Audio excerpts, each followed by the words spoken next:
Coucou tout le monde, j'espère que vous allez bien. Aujourd'hui je vous retrouve pour une nouvelle vidéo et ça va être un point lecture concernant le dernier roman de Jennifer Niven, L'été de tous les possibles aux éditions Gallimard Jeunesse, que j'ai lu, que je viens juste de finir, qui a été une super jolie romance entre deux adolescents comme je les aime. J'aime beaucoup Jennifer Niven, j'ai déjà lu ces deux autres histoires avant celle-ci qui sont parues aussi chez Gallimard, qui étaient Tous nos jours parfaits et Les 1000 visages de notre histoire, que j'avais tout simplement adoré. Donc je pouvais pas passer à côté de celui-ci. En plus la couverture fait très estivale, ça se passe en été sur une petite île perdue au milieu de la mer ou de l'océan, enfin bref. C'est l'été de tous les possibles, c'est un renouveau, c'est un nouveau départ. On va suivre Claudine, une jeune fille qui vit dans une petite ville tranquille et le problème c'est qu'elle apprend que son papa et sa maman veulent divorcer et donc sa mère va vouloir partir pour l'été pour prendre un peu l'air et ses distances avec son ex-mari pour le coup, ou futur ex-mari. Elle a décidé de prendre ses distances et de partir sur une petite île, enfin une maison en particulier qui a appartenu à sa grand-mère, en tout cas qui est dans la famille depuis des générations et des générations. Et donc elle emmène avec elle sa fille Claudine. Claudine va rencontrer des jeunes de son âge et notamment Jérémia, un garçon dont elle va tomber amoureuse. J'ai beaucoup aimé cette histoire parce qu'elle fait vraiment voyager et vraiment déconnecter en fait. Moi je l'ai lu, voilà, on est en juillet et je pense que c'est vraiment la période idéale l'été pour lire ce genre d'histoire, de romance de manière générale, parce qu'on arrive vraiment à déconnecter, à se dire bon ben c'est les vacances et comme l'héroïne elle est en vacances, elle se fait de nouveaux amis, de nouvelles rencontres. Et elle essaye de profiter au maximum de son été, même si, comme je le disais pour le résumer, en fait elle va vraiment avoir du mal parce qu'elle voyait pas du tout venir cette séparation de ses parents. Donc elle ne comprend pas, elle n'arrive pas à savoir si c'est pour de bon ou pas, si son père a vraiment réfléchi, comment est-ce que c'est possible qu'il lui fasse ça tout simplement. Et elle avait prévu de partir avec sa meilleure amie en vacances, sauf que forcément ça va pas être possible. Et puis elle apprend aussi que sa copine lui cachait quelque chose.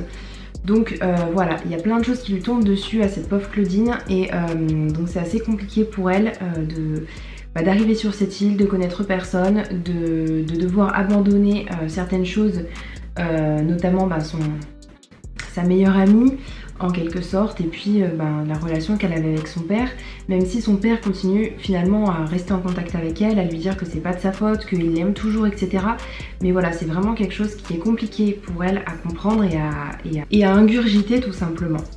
L'amitié et la famille sont vraiment une grosse partie du roman, mais il y a aussi forcément l'histoire d'amour avec ce fameux Jérémia qu'elle rencontre et au début c'est pas forcément la grande entente, mais disons qu'il est plutôt mignon et que voilà, ils vont discuter, etc.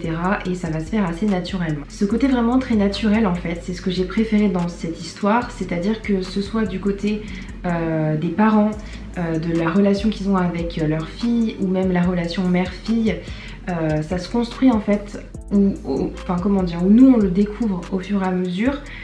Et il y a aussi l'histoire avec Jérémia qui se construit au fur et à mesure. C'est pas trop expédié, c'est pas trop poussé vite, c'est juste deux jeunes qui vont s'attacher, qui vont s'aimer durant cet été-là. Et j'ai beaucoup aimé le côté naturel et le côté aussi réaliste de la chose, parce que les deux personnages savent que ça va durer que cet été-là et que c'est l'été de tous les possibles, on peut faire ce qu'on veut, mais il y a un moment où il va falloir rentrer chez soi et l'été sera fini, chacun va retourner à sa petite vie. Et est-ce qu'ils vont continuer à se parler, est-ce qu'ils vont continuer à rester en contact, à maintenir cette relation ou pas? On ne sait pas vraiment ce qui va arriver ensuite, c'est un peu à nous d'imaginer, mais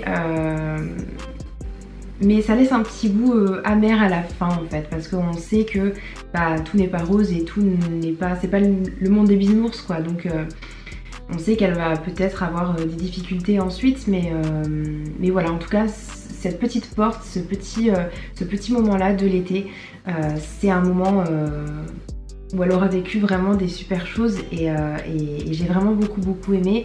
Il y a des réflexions qui sont faites où je me suis retrouvée dedans, où j'ai été dans des situations comme ça et ça j'ai beaucoup aimé.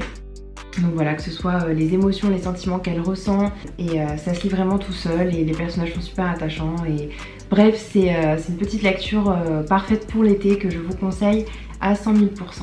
Voilà, c'est tout pour ma vidéo, j'espère qu'elle vous aura plu. Si vous avez lu ce livre, n'hésitez pas à me le dire en commentaire et je vous dis à bientôt dans une prochaine vidéo. Ciao ciao!